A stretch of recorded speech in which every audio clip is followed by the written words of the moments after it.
This is why emotional intensity is the determinant for how well a memory is stored and how quickly it's accessible. You will not remember something that has zero emotional weight very easily.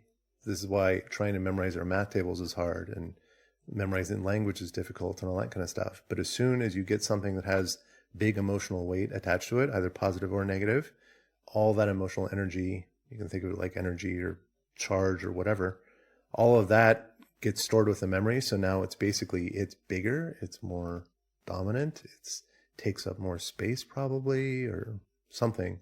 Whatever it is way easier to recall.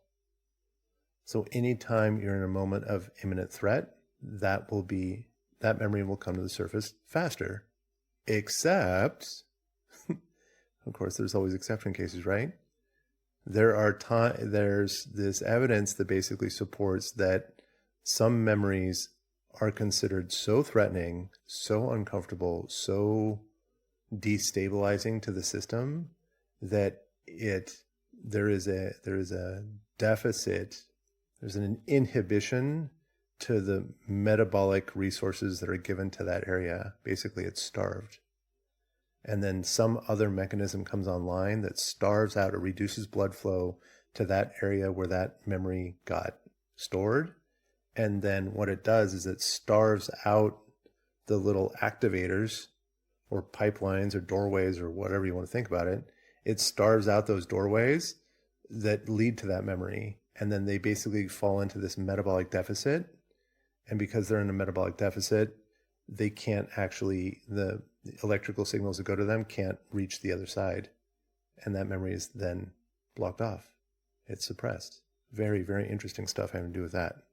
Okay, all this to get back to this idea about these 3 traits of trauma, and that's kind of where I'm going with this, is that think of it this way.